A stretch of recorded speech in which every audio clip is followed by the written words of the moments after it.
Hello, it's Randi Rhodes. Here's a clip from our show, and go to randyrhodes.com for the whole thing and a podcast. Buy a stinking podcast. Mary had a little man. The fault. We believe that all men are created equal. To the magnificent mosaic that is America. From radio beacon to radio beacon. I have a dream today. Change has come to America. Believe it. Knock, knock. Who's there? I'm the president. A figment of your imagination. Randi Rhodes Show. Turn up your mind. It's your position that the special counsel is entitled to ask you questions about this, but not an oversight committee of the United States Congress. It is my position that I have to be particularly careful about not stepping into the special counsel's lane, as they have now been authorized. I don't by the understand why the Justice special counsel's lane takes precedence over the lane of the United States Congress and an investigative and oversight committee. Can you explain that distinction? Why does the special counsel get deference and not this committee? Sir, I'd be happy Is to... there some legal basis for that distinction? I would be happy to take that matter back to discuss it more fully with my general counsel and with the department, but right now that's the... On the record, I would like a legal justification for your refusal to answer the question today, because I think it's a straightforward question. It's not involving discussions with the president. It's involving discussions with Mr. Comey. Why are you not answering these questions? Is there an invocation by the President of the United States of executive privilege? Is there or not? Not that I'm aware of. Then why are you not answering our questions? Because I feel it is inappropriate, Senator. What you feel isn't relevant, Admiral.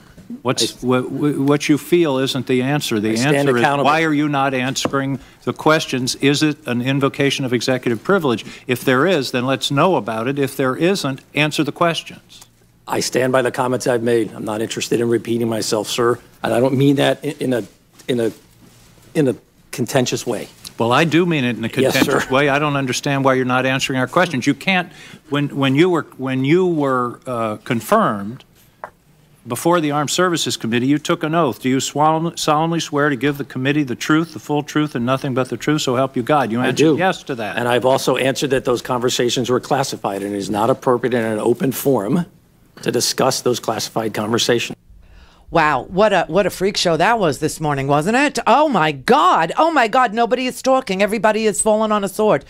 Something very untoward is going on, I must say. This, Mike Rogers, Admiral Rogers there, the head of the NSA, and Dan Coats, former Senator Dan Coats. Every time Dan Coats thinks he's out, they pull him back in.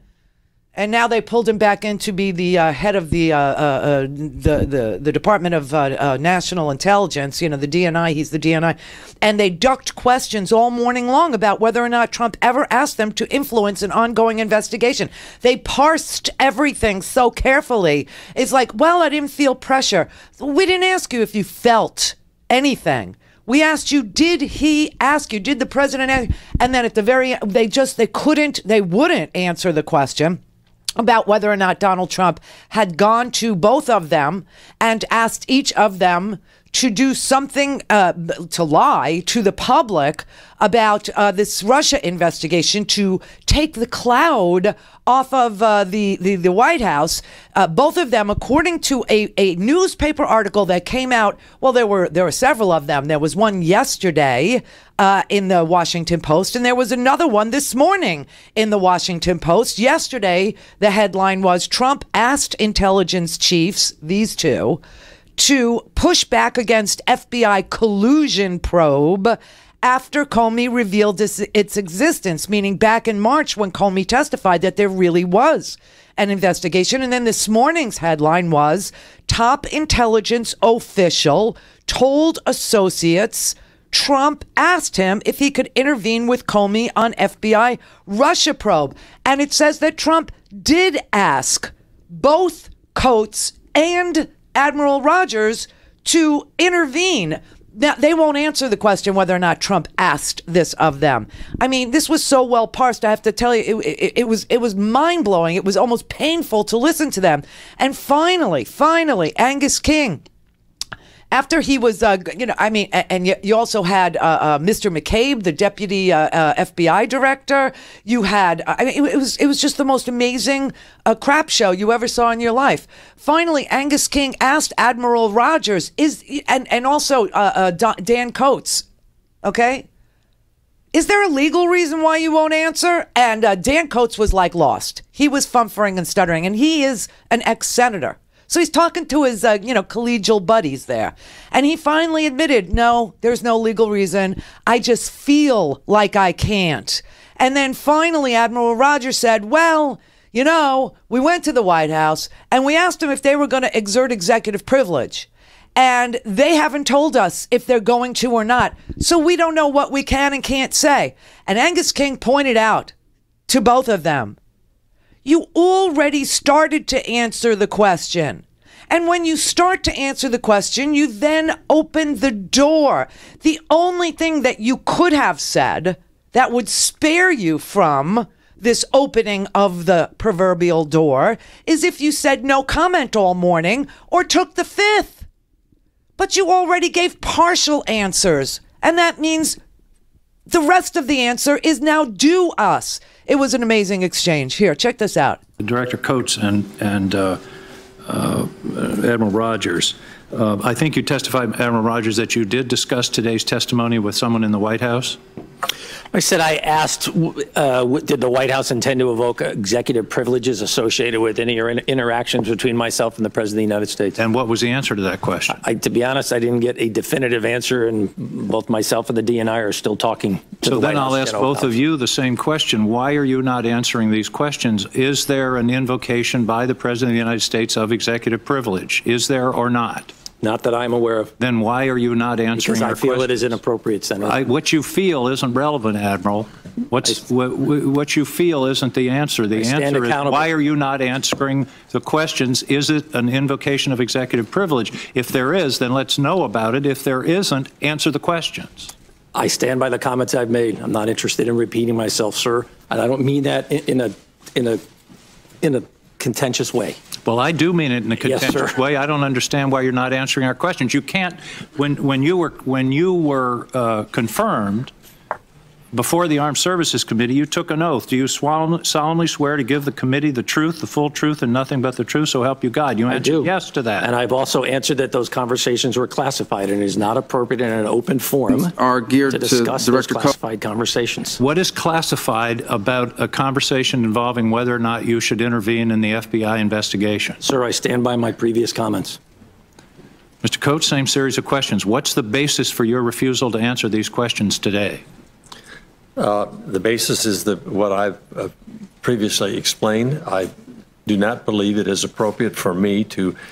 What's the basis? I'm not satisfied with I do not believe it is appropriate or I do not feel I should answer. I want to understand a legal basis. You swore that oath to tell us the truth, the whole truth, and nothing but the truth, and today you are refusing to do so. What is the legal basis for your refusal to testify to this committee? I'm not sure I have a legal basis. Oh, my God. I'm more than willing to sit before this committee and during its investigative process in a closed session and answer your questions. Well, we're going to be having a closed session in a few hours. Do you commit to me that you're going to answer these questions in a direct and unencumbered way?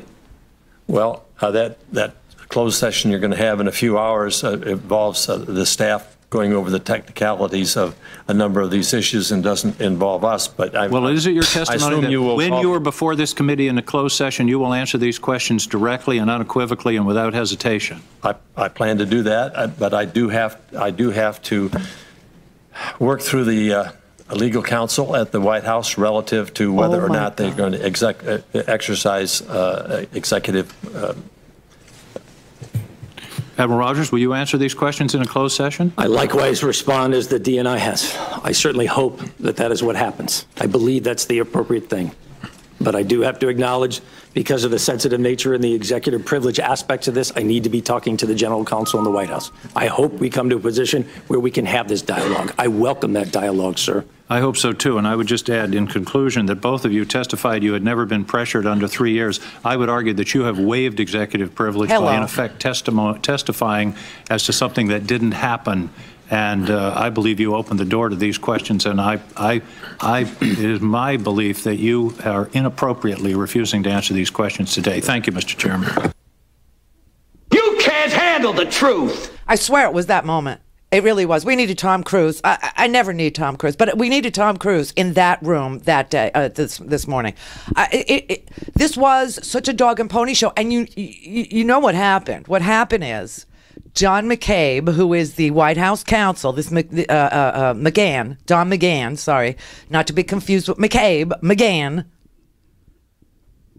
Oh my God, refused to allow them to prepare for this testimony by giving them a definitive answer about whether or not the Trump administration and the president himself was going to claim that any conversation, because they're current employees. See, Comey tomorrow, Comey is a private citizen now, okay? And the president opened the door. This is a very good legal thing that everybody needs to remember, that when you open the door to something, you allow further questions, okay? Now, Comey is a private citizen, and of course, Mr. Dan Coates is not. He's the director of national intelligence working at the pleasure of the president. And the same is can be said of Admiral Rogers, who is the National Security Agency head, the director of the National Security Agency. And so they are waiting for the White House to give them permission, essentially, to answer these questions, knowing that this particular Senate Intelligence Committee hearing was going to ask these questions of them. And they wouldn't tell them what they were free to answer and what they were not. And so these guys are doing this little dance here because they don't know what their legal standing is with the White House, because the White House let them go thinking that, listen, this White House is too cute by half. I got to tell you, whatever the hell that means. They're just, it's adorable, isn't it? That they actually let these guys go up to the Senate knowing what the questions would be, and they wouldn't clear them to tell the truth. So here's what we did learn today. Here's a very important lesson for you all to learn. We learned that it's not illegal, apparently, for the president to ask the director of national intelligence and the director of the National Security Agency to lie for him. No law against that. He can ask them all he wants to lie, and it's not illegal. I mean, what a country.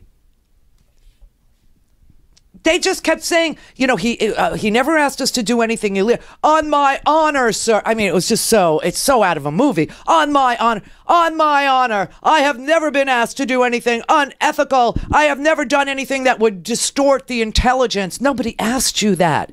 They asked you, did the president ask you to intervene with the Comey investigation? Did he come to you? Because that is what is in the Washington Post today. And that is what is in the Washington Post yesterday. That you told your associates in your agencies, the NSA and the DNI, you told your associates back in March that President Trump asked you if you could intervene when James Comey testified in front of Congress that there was an investigation. Thank you for including me in today's hearing. I'm honored to be here representing the people of the FBI. I hope we have shown you through our actions and our words how much we at the FBI value your oversight of our work and how much we respect your responsibility to investigate those things that are important to the American people. Thank you for showing that both are being taken very seriously. As you know, our practice is not to confirm the existence of ongoing investigations, especially those investigations that involve classified matters. But in unusual circumstances, where it is in the public interest, it may be appropriate to do so, as Justice Department policies recognize. This is one of those circumstances. I have been authorized by the Department of Justice to confirm that the FBI, as part of our counterintelligence mission, is investigating the Russian government's efforts to interfere in the 2016 presidential election. And that includes investigating the nature of any links between individuals associated with the Trump campaign and the Russian government, and whether there was any coordination between the campaign and Russia's efforts. After that, They confirmed the director of national intelligence, Dan Coats. After that, and immediately the president went to Dan Coats and asked him, can you go to the public and tell them that Comey, that it has nothing to do with me? Nothing to do with me. Go to randyrhodes.com for the whole thing and a podcast. Buy a stinking podcast.